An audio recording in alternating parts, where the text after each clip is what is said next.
पानीपत में ईवीएम से हुई धांधली, 2.5 साल बाद बदला चुनाव परिणाम। नमस्कार, विजन 24 न्यूज में आपका स्वागत है।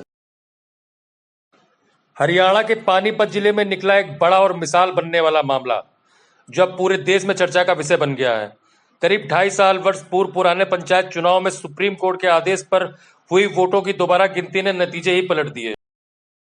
मामला पानीपत के बुआना लाखू गांव का है, जहां सरपंच पद के चुनाव में मोहित मलिक मामूली अंतर से हार गए थे, लेकिन मोहित ने हार मानने के बजाय कोर्ट का दरवाजा खटखटाया और चुनाव प्रक्रिया में गड़बड़ी का आरोप लगाया। मामला लंबी कानूनी लड़ाई के बाद सीधे सुप्रीम कोर्ट पहुंचा।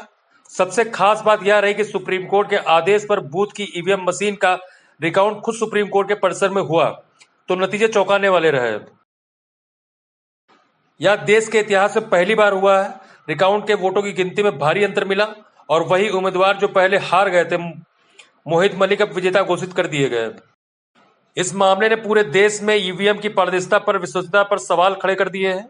ऐसी गड़बड़ी का सामने आना चुनाव आयोग की कार्यप्रणाली पर गंभीर सवाल छोड़ गया। अब सुप्रीम कोर्ट के इस ऐतिहासिक फैसले के बाद चुनाव सुधार और पारदर्शिता की मांगे और तेज हो सकती हैं।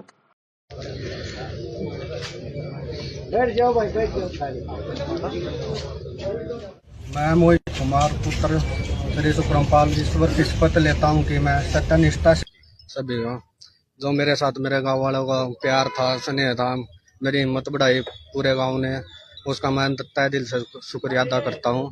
और आगे भी मैं सभी अपने गांव वालों के साथ मिलजुल कर उनके आशीर्वाद से गांव के विकास के लिए कार्यरत रहूंगा। अच्छा, जो जश्न आपको 2.5 साल पहले मनाना था, हाँ जी, आप 2.5 साल बाद आज मनाएंगे। पूरा गांव आपके यहाँ पे साथ में आया हुआ है इस शपथ ग्रहण समारोह।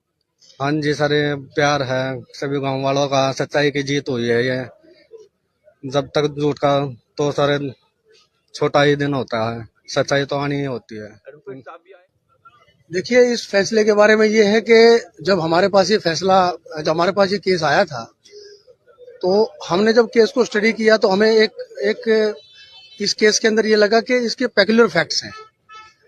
क्योंकि मसला ये था कि जो 69 नंबर जो बूथ है गांव में, उसकी वोटों की गिनती का सवाल था। तो सुप्रीम कोर्ट ने मशीनों को सुप्रीम कोर्ट कॉम्प्लेक्स में मंगा करके जो है वही रिकाउंटिंग करा दी है और अब फाइनली मोहित कुमार को सरपंच जो है घोषित किया गया है। कुछ इस तरह की खबरों के लिए हमारे साथ बने रहिए और चैनल को लाइक और सब्सक्राइब करना ना भूलें।